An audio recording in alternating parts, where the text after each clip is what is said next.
Welcome to Wednesday Night Satsang.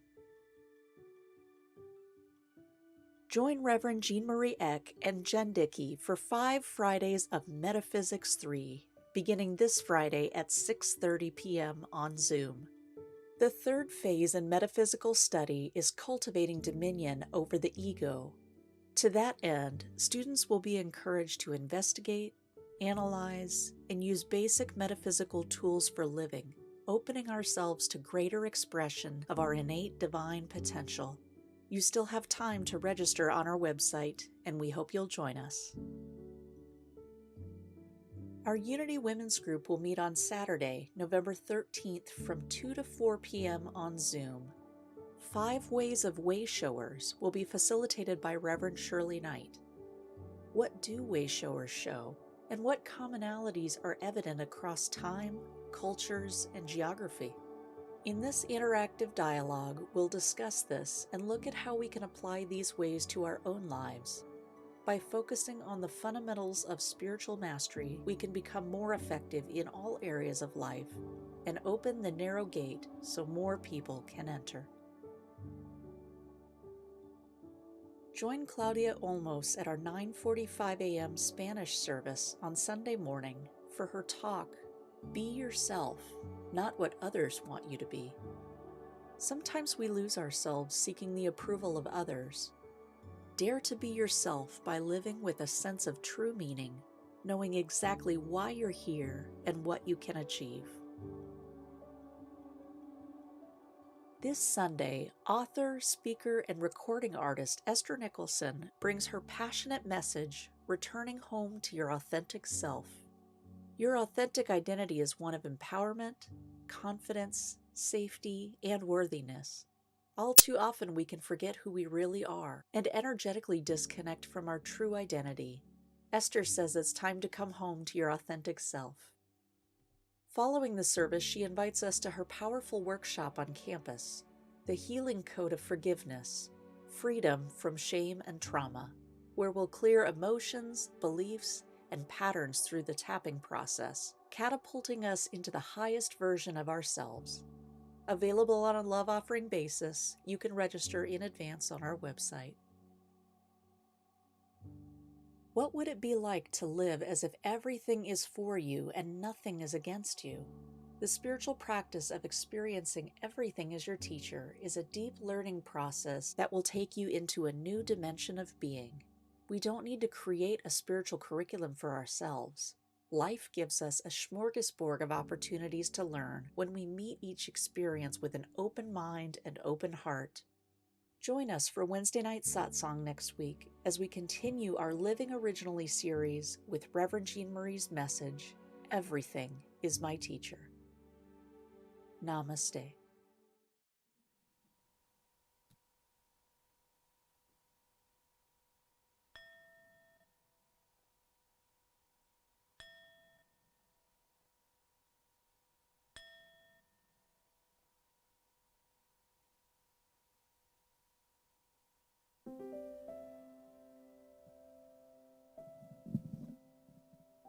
Welcome, everyone. Let us move into a time of prayer as we open this time together by turning within, taking a deep cleansing breath, and exhaling the day, letting it go.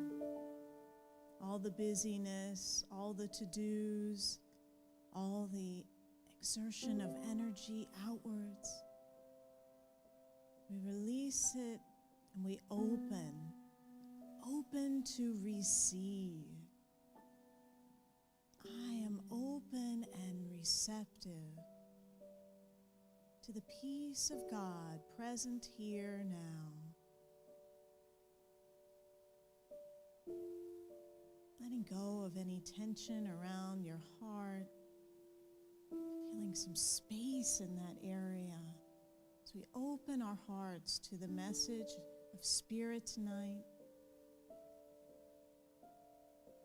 open a compassionate connection with one another. Letting go of anything you may have been carrying against another or against yourself. We bring love and light to that so that we can be fully present to this experience tonight, to the great power and presence of God right here and right now.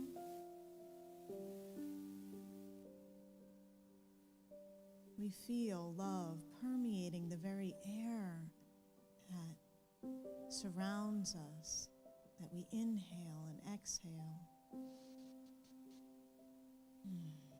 And we are renewed and ready and grateful. And so it is. Amen. So let's shift that energy into joyful chanting together. Let this great power wash through.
Just let this great power wash through. Oh, let me see the light in you.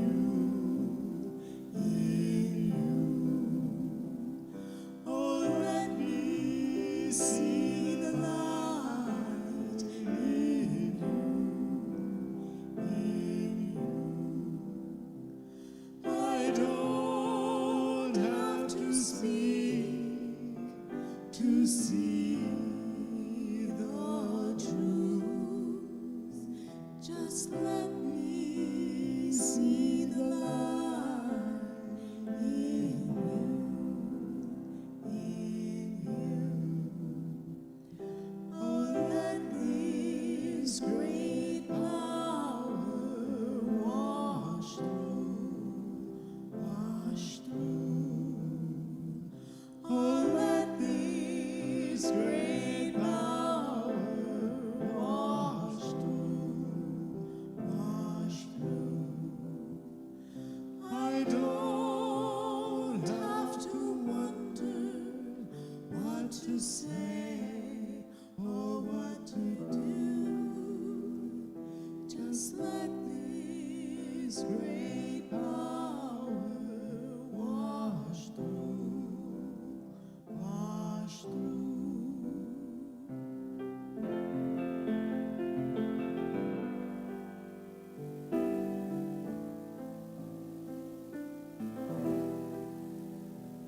Just let this great power wash through.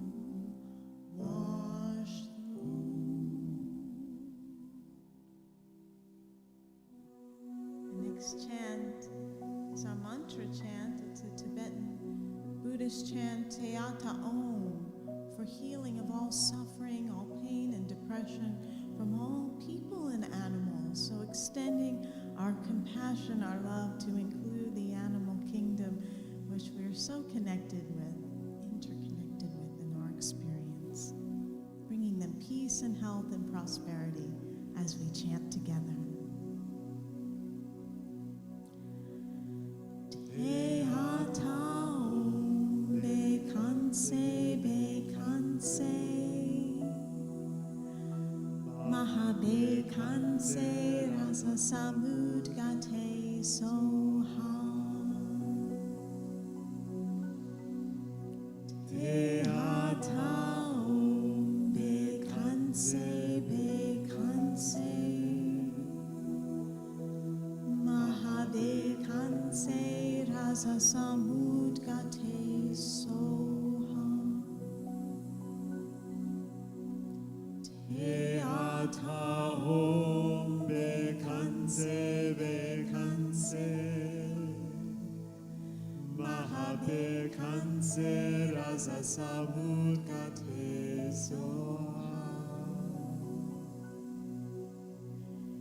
Te atao be kanse mahabe kanse rasa samud gate soha.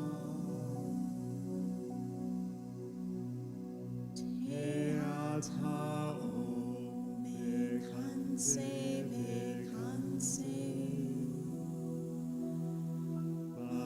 mahabe kanse rasa samud gate soha. Te atao be kanse mahabe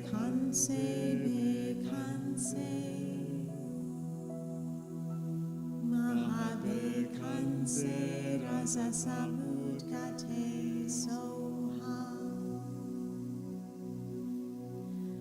Te atao be kanse mahabe kanse rasa samud gate soha. Te atao be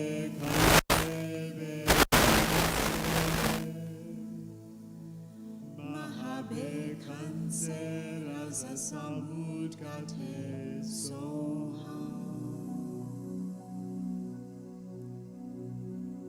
Te atao be kanse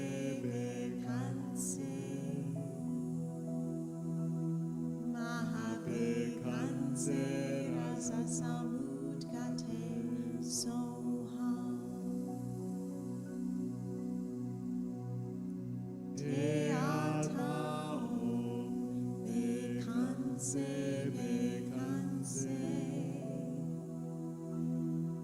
mahabe kanse rasa samud gate soha.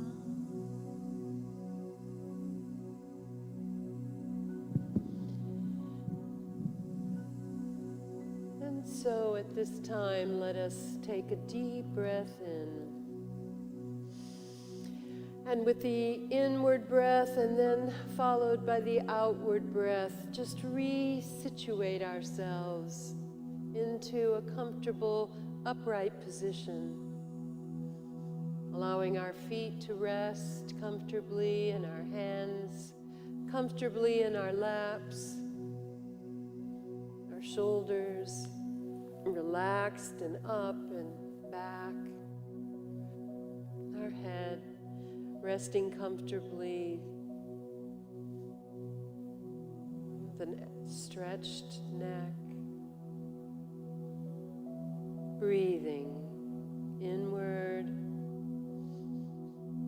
and out.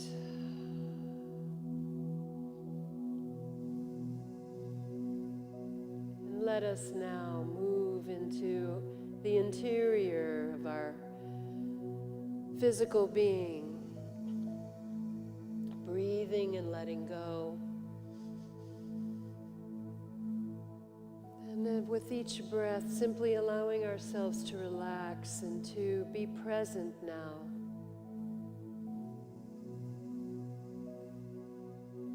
To an experience of peace in this moment,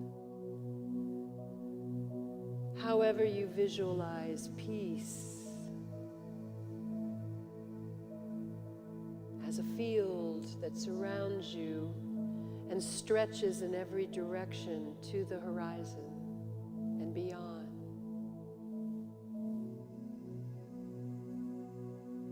Perhaps as a sound or a state, something you visualize, something you sense. How do you perceive peace now?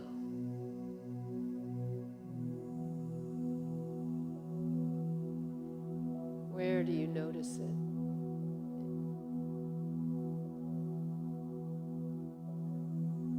How does your body feel at peace?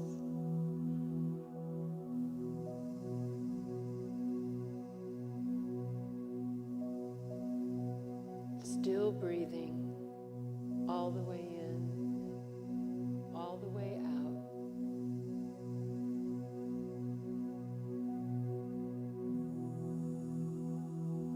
Let peace carry you away.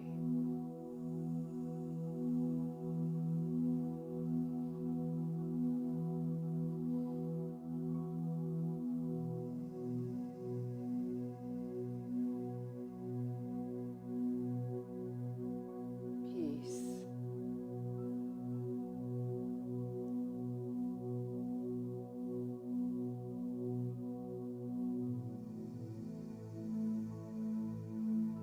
Notice now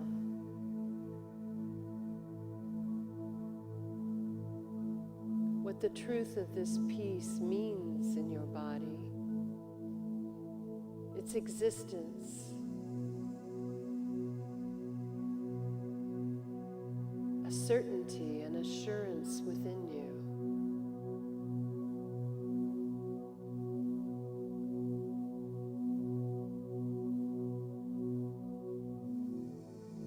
A solid bedrock out of which all experience arises.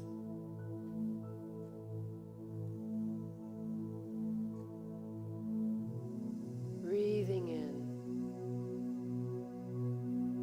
breathing out.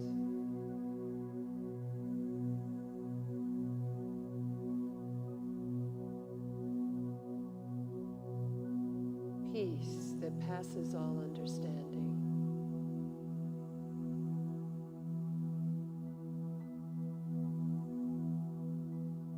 And in this assurance, notice where in your body you are certain, assured that it is real and true.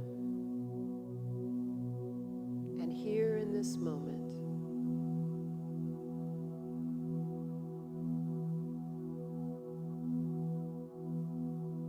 notice where you feel it, how you know it. For this is how you know and recognize all truth.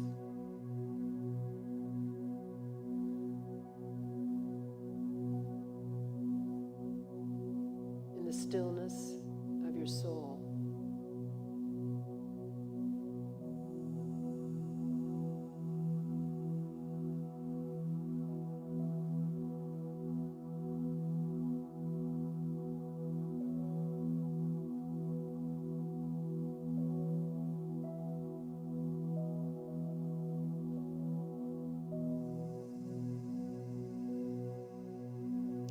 Take another deep breath in. And let it go.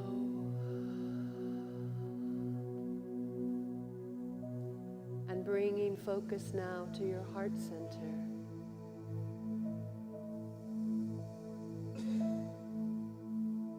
Aware of the warmth of your heart. With each breath, the expansion of your heart. Breathing into your heart, it expands and opens, soft, larger.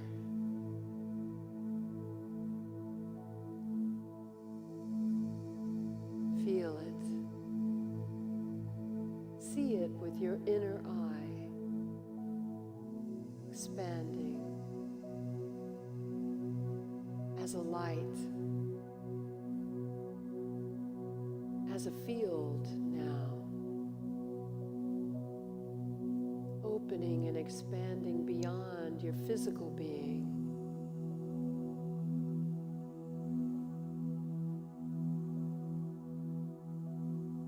As spaciousness,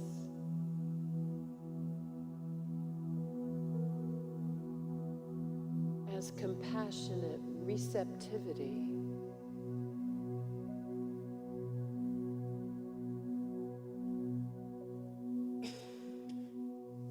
as beauty,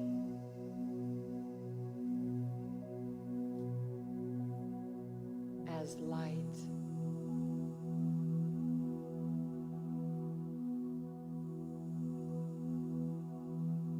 As the portal for love.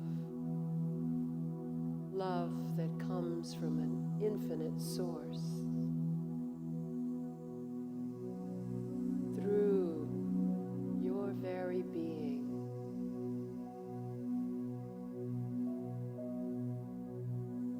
Through your heart. Pouring into your body.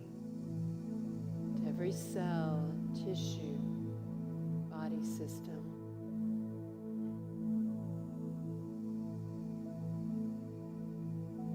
Saturating your emotional being with love, care.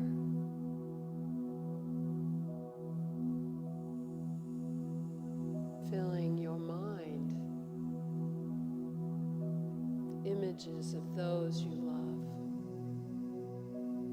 and what you love and how you love.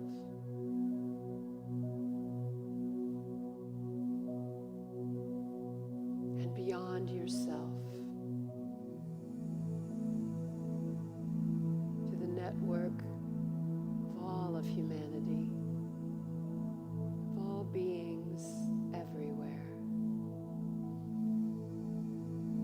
Love connects us, heals us,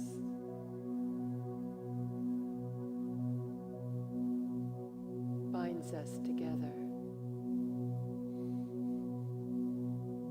shows us the way.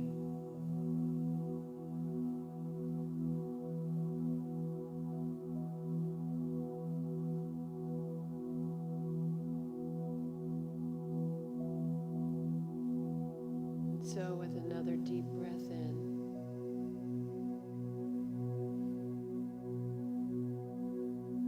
bring our focus now back into our physical being, filled with love, filled with peace, and radiating it out to the world from the place we have chosen to be seated right here, right now. Blessing the world.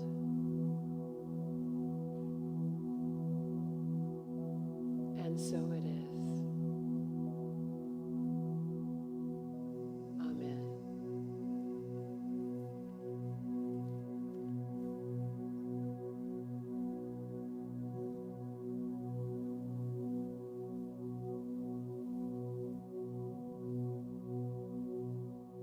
Our next practice this evening is our practice of giving. We call it a love offering because as we give with the energy of love, that love flows forth through our financial gift and touches the lives of whoever it's being served with love, and that love multiplies. We know spiritual law says that giving and receiving are simultaneous. So as we give in love, we are receiving the love simultaneously. So let us give with an abundance of love as we give our offerings here in the pyramid or through text to give or our website this evening. Let's join together in our offering prayer. Divine love, through me, blesses and multiplies all the good I am and have, all the good I give and receive, and so it is. Amen.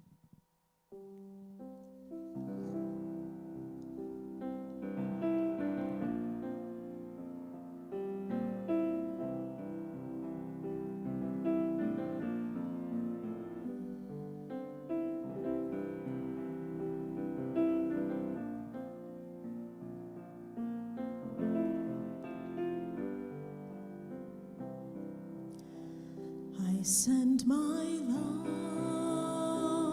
over the mountains. I send my love over the sea. I send my love into the heavens, and it returns to me.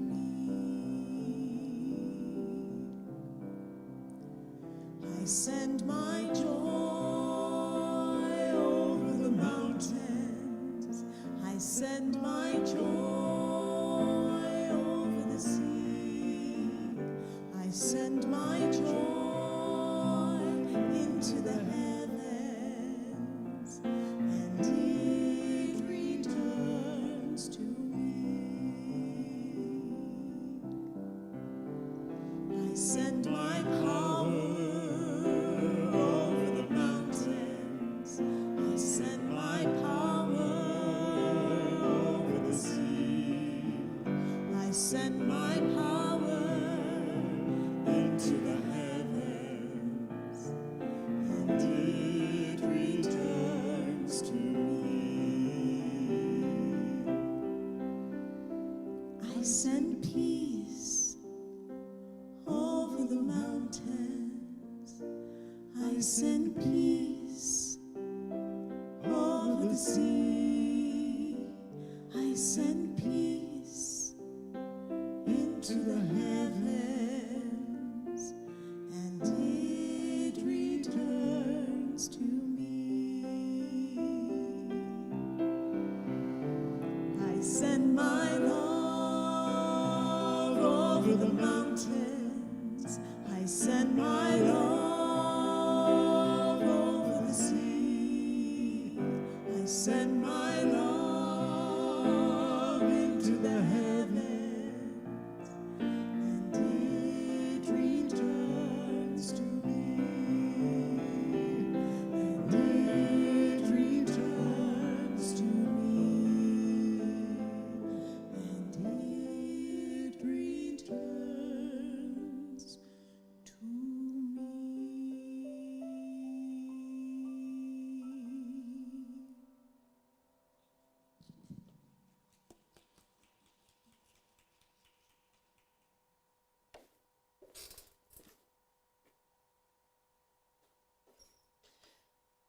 Thank you, Jean Marie and David. Thank you so much for that. Well, we are talking about living originally. This is our series by Robert Brummett, an instructor that Jean Marie and I we love him and we think he's wonderful. And if he's watching, we love you, Robert. But he has written this wonderful book that we've been teaching from, and we're about halfway through it. This is number 5 of the particular steps that he is talking about so that you can reclaim your spiritual path in a powerful way. And the series involves at the beginning of it 5 foundational practices, and we've covered 4 of them: self-awareness, self-acceptance, forgiveness, and benevolence, kindness, which we covered last week. Reverend Jean Marie spoke on. And so, well, actually, it wasn't last week. Last week we skipped, but the week before that. And tonight I'm speaking on compassionate communication. This compassionate communication, if those of you who maybe have been familiar with nonviolent communication, that's a program and a teaching of Marshall Rosenberg, sometimes is referred to as compassionate communication as well. Robert talks about this as being not exactly the same as that. It is, in his mind, the way he describes it, as being a practice that is a little bit more inclusive, a little bit more generalized, and it's not coming from the same intention exactly. So I'll try to explain that as we go. What he says compassionate communication is a process that connects us deeply to our own internal experiences and to the deepest part of others. It has the potential to transform our relationships, our culture, and most importantly, ourselves. Compassionate communication includes speaking and listening, reading and writing. So it is a state of mind, it's an openness that we enter into to allow ourselves to not fall into habitual patterns of unconsciousness, but rather try to awaken and try to be present, try to really listen, try to really see, hear, experience what is going on inside of us, and also to choose how it is that we will respond, rather than find ourselves responding or reacting necessarily. He says, intention and awareness are key factors in this practice. He says, compassionate communication does not require a partner committed to that practice with us. They need not even know you're engaged in the practice. So this is a self-practice. This is while you are interacting with others and communicating, it is really intended for your self-awareness, for your self-acceptance, for your transformation. The primary intention must be your own personal transformation. So this is different than communicating in such a way that you make someone else feel differently, or that you are looking so much for their reaction or how they're receiving it. It has much more to do with how it is that you're experiencing it on your side of things, and also how true you are to a couple of the questions that you'll ask yourself in just a moment. And he goes on to say that relationships that you practice this compassionate communication process with will improve and be more fulfilling, but it's more of a byproduct. It's not the purpose or the focus. So it's a little surprising, isn't it? So basically what he says is that he sees compassionate communication coming out of this, this practice of what's called right speech. Right speech is alignment with intention, integrity, practice, and it leads to transformation. Not the right way to say something, not a rigid way of saying things, but an infinite number of ways of practicing right speech, which comes from something that arises in our awareness, that arises up from us. He says, before I speak or write, Robert Brummett says, I consider 3 questions. Is it true? Is it kind? Is it necessary? Is it true? Is it kind? Is it necessary? And so from those questions, we'll kind of explore them a little bit at a time. What does it mean to say, is it true?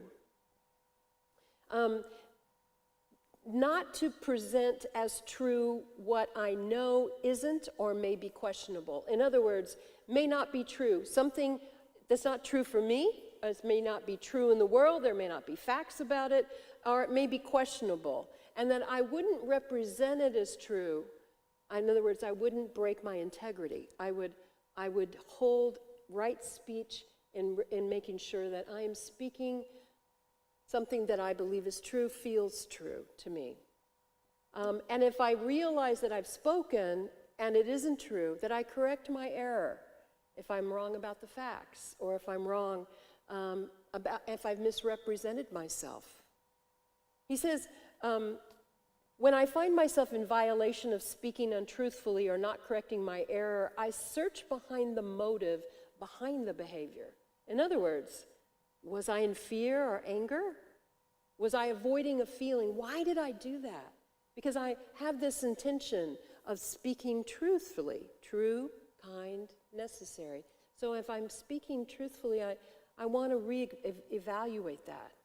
For instance, I might be in a conversation with someone, and he says, this is him talking about his process, Roberts. He says, if I tell someone that I like your car when I really don't,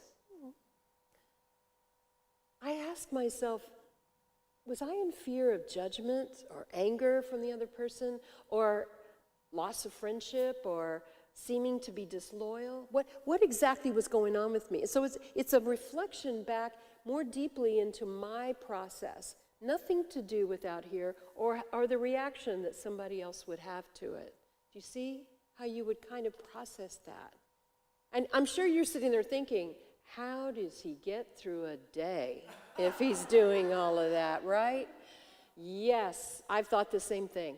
But here's the deal. Once you start practicing that kind of inquiry, when you have a real commitment to being in integrity with yourself, with your own feelings, with your own beliefs, with your own principles, the things that matter to you, when you practice that, it's almost like it takes a beat to figure out if this is something I should speak or not. And if so, how should I speak it?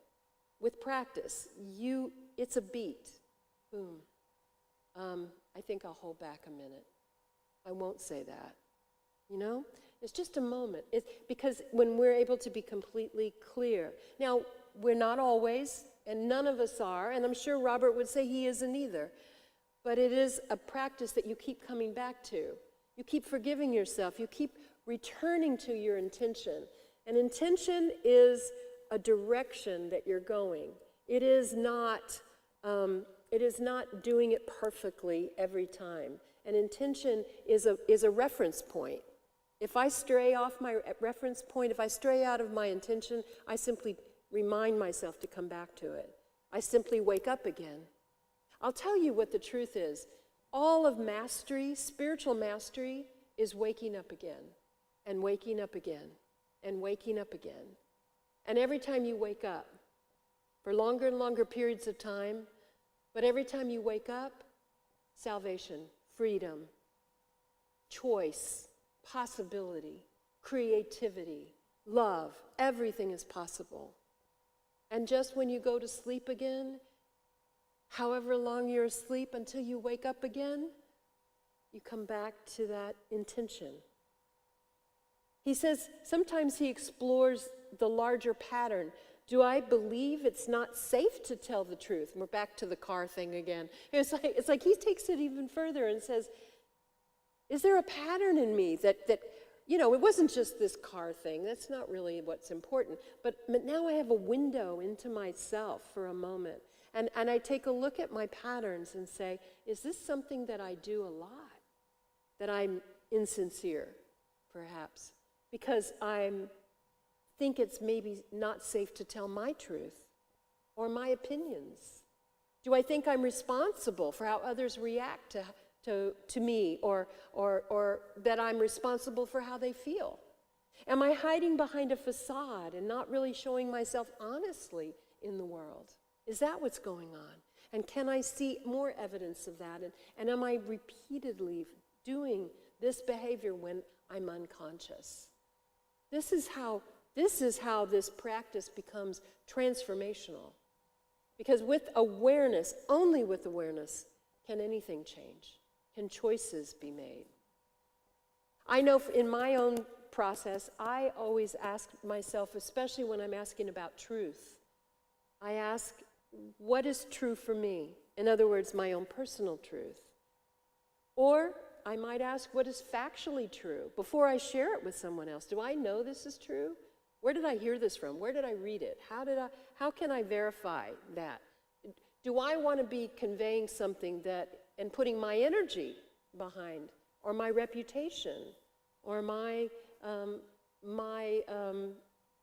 power behind something that isn't necessarily true? Do I want it to represent me, provable with evidence? If it's not factually true or objectively true, does it have value? You know, that's another question to ask. Is this even worth me spreading or saying? Does this have any value? Does this contribute positively? Because that's another value, a principle, right? How I answer those questions determines how I answer the following questions. Is it kind? Is it necessary? If it's valuable, or if it's kind or necessary. As I was growing up, I've been long concerned with not contributing to gossip. This started in middle school, believe it or not. I have some middle school bad habits, but I also have some middle school good habits that came about as sort of a defense. You know, in middle school, we're so petty and brutal, and it's so, it can be so painful. There can be so much,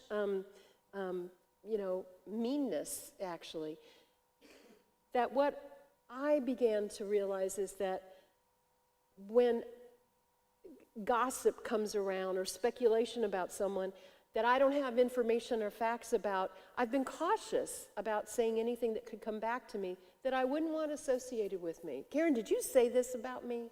Karen, I heard somebody said that you said, blah, blah, blah, blah, blah.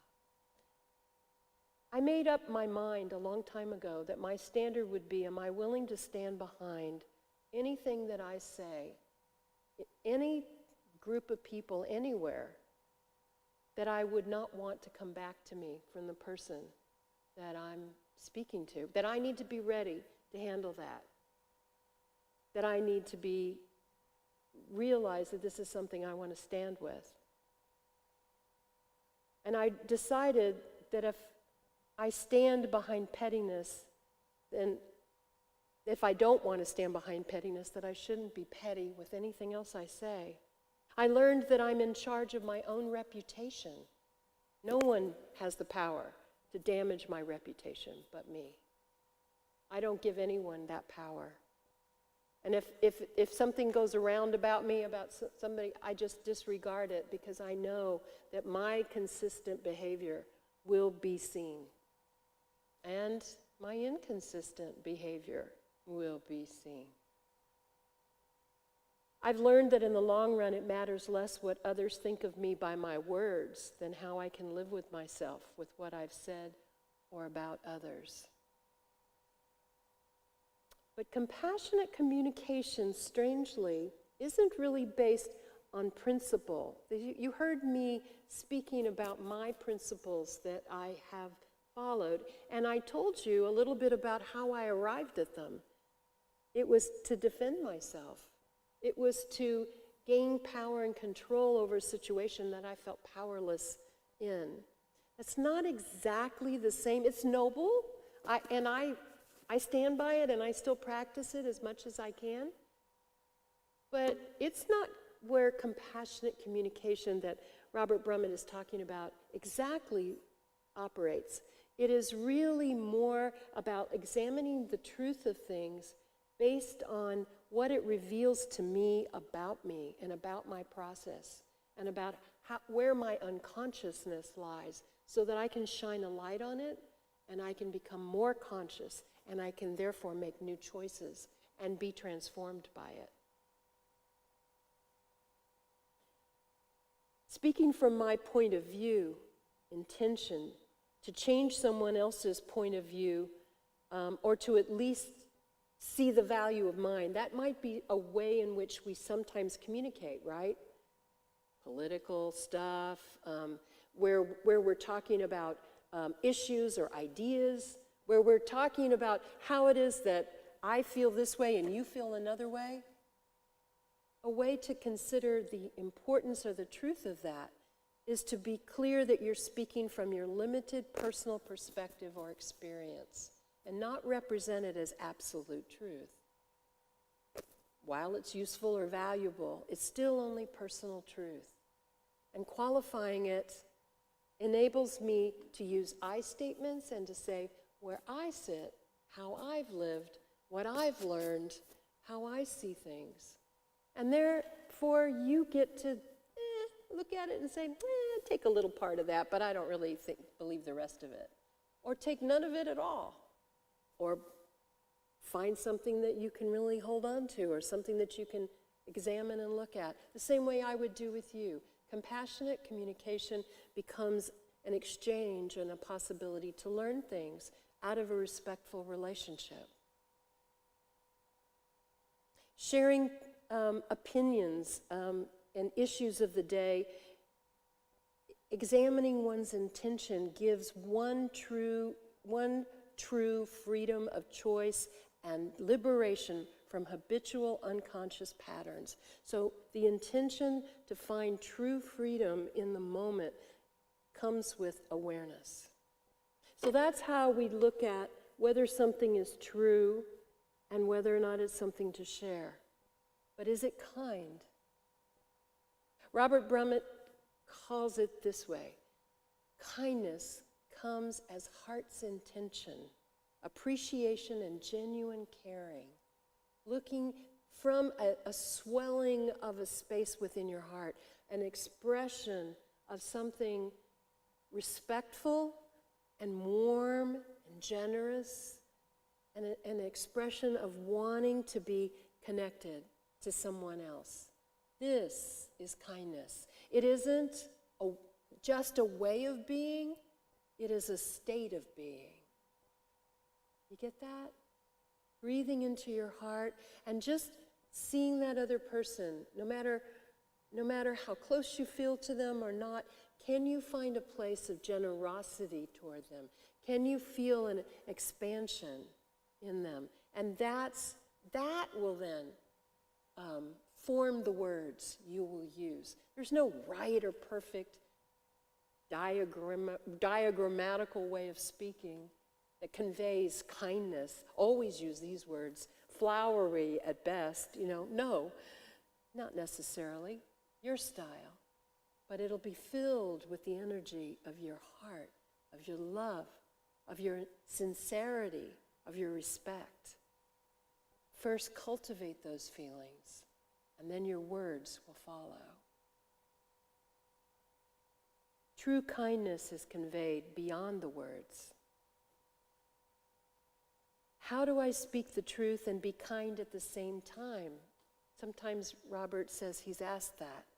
Like they're diametrically opposed. Like, there's some truth, you can't be kind. It may not feel kind, may not be perceived as kind, but it may be important to be spoken nonetheless.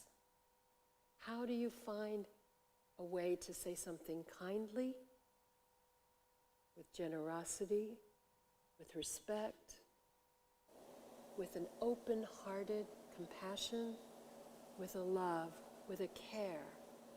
And then your words will convey truth with love.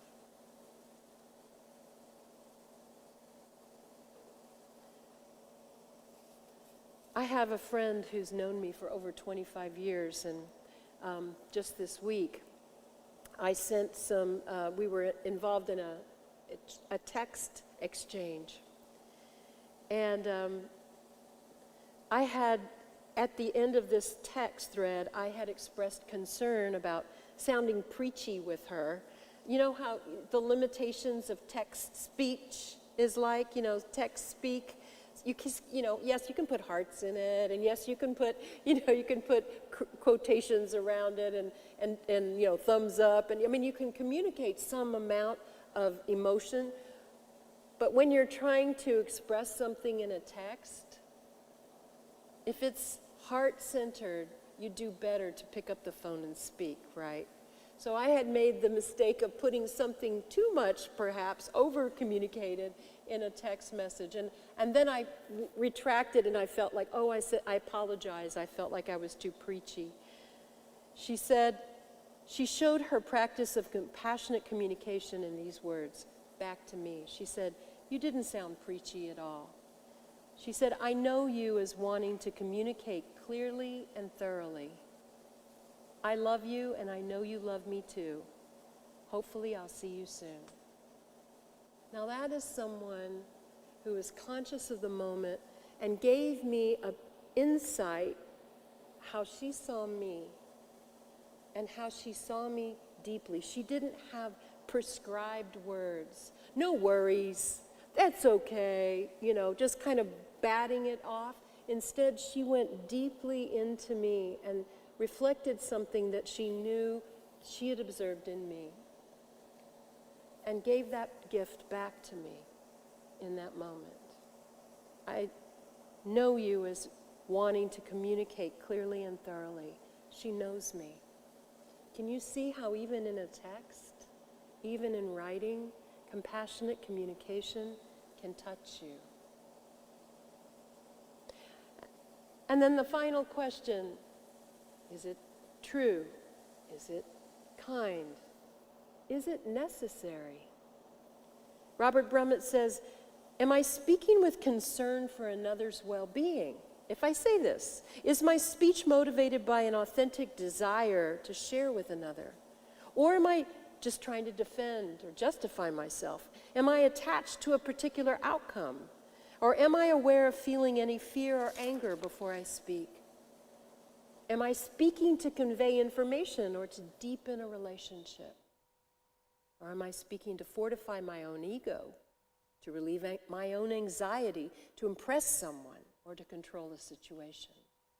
How we answer those questions, what is true for us in the moment, will be an insight in our own healing and in our own awareness that makes us realize, you know, I don't really need to share that after all. It's not really going to be helpful. It doesn't matter. The answers to those questions will guide whether or not speaking is necessary at all, or to share that particular thing. Again, you're thinking, how long do I have to respond to this? And how much synthesizing and filtering do I have to do? Again, instantly checking in with your heart.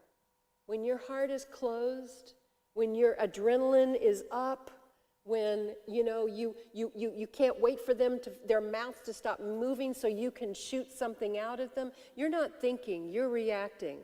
That's how you know. That's how you know that it's not that you'll regret it necessarily, but you're definitely not practicing the practice. When you stop and be conscious of something to say, then you know,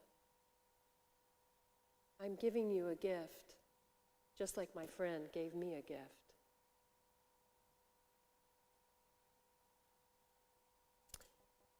Robert Brummett says, compassionate communication is love and expression.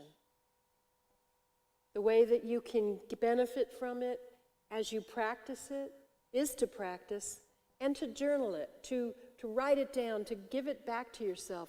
Something, an insight that you pick up about it, make sure that you jot it down somewhere where you'll see it again. Give it back to yourself so that you can refresh your mind and remember this learning, so that you can operate out of this awareness of yourself, so that you can capitalize on the gains that you make. And be honest with your intentions. Be honest to yourself. He says intention is not the same as expectation. Intention is setting a course in a specific direction and returning to it again and again when you get off course, just like we said at the beginning. He says we can't know our ultimate destination. We don't know where this is leading us. It's not a particular state that we're going for, a goal that we that we've got in our sights. It's merely an intention to always be honest, to always be as kind as we can be, to always speak only if it seems helpful or necessary. It's an open-ended process of continuous unfoldment, no finish line to be crossed. Pema Chodron, a Buddhist teacher, says, if we begin to get in touch with whatever we feel with some kind of kindness, our protective shell will melt, and we'll find that more areas of our lives are workable. Hazrat Inayat Khan, a Sufi mystic, says, there's no greater sign of divine presence than being fully engaged in the activities of life while demonstrating loving kindness, tranquility, and ease of being. It's closer than you think. It's right here. It's easier than you think. Compassionate communication. Try it. Namaste.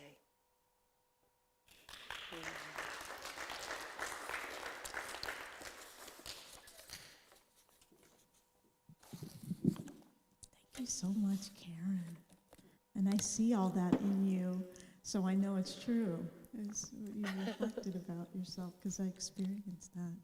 I couldn't help but think about that there must be another side to compassionate communication, as far as, is it true, is it kind, is it necessary, that for my speech, but also to be conscious of how I may be inquiring into other people and putting them in a position where they may get into gossip or condemning, and that maybe kind of instigating that would be another side of compassionate communication too. Maybe I don't want to share something, but I want them to dish it out, right? Well, and examine your motives and examine your intention. I mean, what he's saying is that this isn't a tool for being perfect and above reproach in everything, because that's perfectionism, and we know that, right? We've talked about that a lot here. It's really a practice of using how we communicate as an opportunity for reflecting. How am I really feeling? What am I really wanting? What is my real intention in this communication? And is this, true? Is it kind? Is it useful? Is it necessary? And if we answer those questions, we're going to give ourselves so much more rich experience of it. And if you notice that, yes, you're hopeful that you've seeded something that's like, come on, yes, I'd love to hear a little gossip, I'd love to hear where you're coming from there. I mean, nothing wrong with it. Observe it, and just see, does it make me feel as good as I thought it would, Yeah, as you were sharing, the extrovert in me was feeling a little bit edited, because we've chatted and giggled about how extroverts figure out how we think and feel about something by talking about it. So this recipe kind of stalls that just a little bit. But I also really respect and appreciate what you were saying about it. We get better at it with practice. We get faster at it. I remember as a boy, my mother, just saying, David, you have got to think before you speak. I have no idea what I said that inspired that, but it wasn't only once that she said it, I must have just been a chatterbox all the time. And at some point, the message got through, but the way it manifests as a young man, well, and even now, is I just think faster. But I say pretty much what I want to say because I have a really high value for authenticity. And I respect these principles. I think there's nothing but good in them. But I also feel it could be misunderstood, because I don't think the intended outcome is that we become constipated in speech. I really don't want that. I'm just not interested. I'm sorry. You know, if the intended outcome here is for us to not say the things that need to be said because our filters are just not sophisticated enough to get through them fast enough in order to be worthy of the moment, because spontaneity is also a cofactor that needs to be included. So it just comes back down to practice. It really does, because we could get faster and faster at it all the time. Well, and you know, as someone who also processes out loud, as you well know, you know, the deal is that the authenticity and the, you know, the spontaneity of the moment, all it does is, if you put it out there, all it does is give it a chance for you to see it and hear it. And so what's the purpose of this? The purpose of this is transformational. It's to wake up. So if you say something that is offensive or mistaken or taken wrong, or if you misrepresented yourself, or if you showed a part of yourself you didn't really want to show, right? It just popped out with something. All of that is material for your growth and for your forgiveness and for your making amends if necessary. It's all transformational. It doesn't matter that you held back on it and played your cards one at a time, you know. Instead, you know, you can just be committed to your own awareness and transformation. And be aware, we should all be aware, when we're defensive, when we're defending, when we're explaining ourselves, when it's important that, you know, that I don't need to apologize because where I was coming from was this. And if you understood where I was coming from, then you wouldn't be offended anymore. You know how we're trying to manage all of that? This is making a bigger and bigger mess, you know. Really, the advantage is the sooner we get to what is deeply true, whatever it is that needs to be heard or felt or changed or seen or make amends or I can learn from and realize, you know, that isn't true, it wasn't kind, and it wasn't necessary. And how could I have seen that in the moment, and how can I back it up a little bit, you know? It's all it is. It's intentional. And again, when you're off the page, just come back to what it is you intend. You know what? When we make mistakes, we are so lovable. I mean, unless, of course, we've offended somebody, and they're not feeling so much love in that moment. But it is, as you were saying, authenticity. And when we are honest, and when we are, you know, truly heartily sorry, we are so much more lovable than when we're right and got it and figured out, and we just need to explain it to you again in a way that you understand what I meant and where I was coming from, and then you wouldn't be mad at me anymore.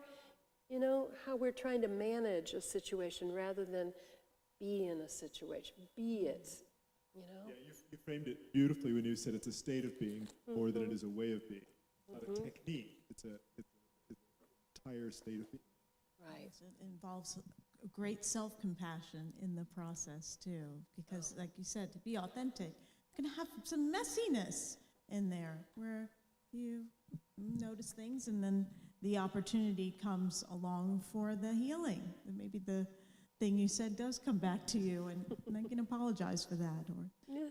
Worse things could happen, really. You know? I was also struck by something you were saying in kindness, and I became very clear that kindness and being nice are not the same. Like, you can actually be rather unkind while being nice. And it gave me an opportunity to think about some very tender and challenging conversations I have had with people where it was necessary to say something that hurt the other person. But because I was leading with kindness and my heart was open and I was really present to a commitment of not only growth for that individual, but a growth in the affinity between the two of us, I could just hold vigil for feelings while being kind, being just sort of staying in the conversation. I mean, it's not that I got this handled, yay! But I have experienced it enough to know that that is just a real gift. That is when that kind of compassionate communication can. Right. I've witnessed that in you.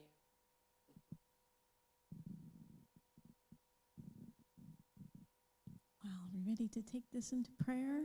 This feels like Sure. a good time to take all that we've experienced through the message and the meditation, the sharing into our hearts, and see what showed up there.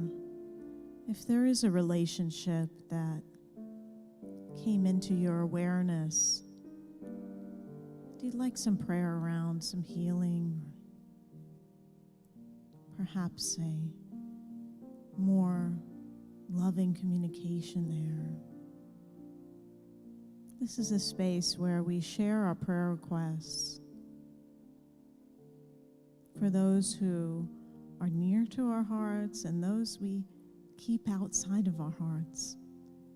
All prayer requests are welcome. And so any people, situations, conditions you would like held in the light of prayer collectively together, we invite you to speak those now into this space as we hold them together.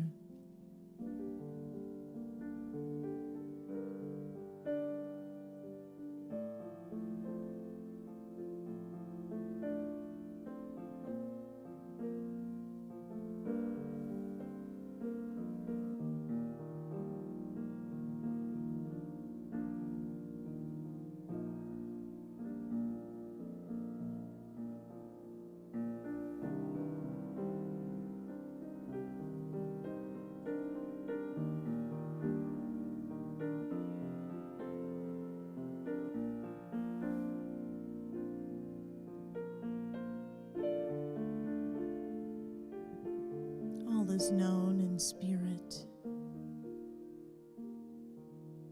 Spirit is already moving in these lives, in your life, bringing healing, transformation, understanding, growth, love. And so we know that truth as we trust in the universe that so lovingly supports us and wants us to thrive. We trust as we go forward, the faith in our hearts, and the power of Spirit's transformation, working in and through our lives, and all those that we've held in prayer tonight. Thank you, God. Thank you, God. Amen.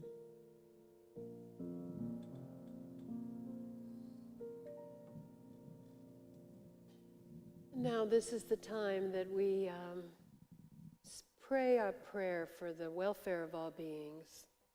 And we speak this prayer together.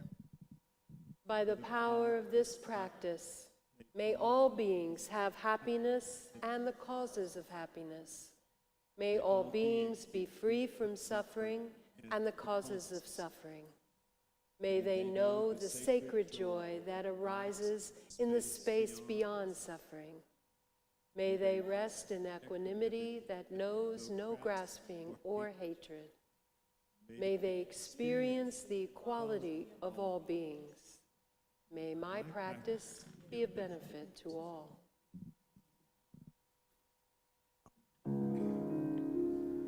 Namaste, namaste, I bow to you. Namaste, namaste, namaste, go shine your light into the world. Namaste, namaste. The light in me sees the light in you. Namaste, namaste. Go shine your light into Namaste, namaste.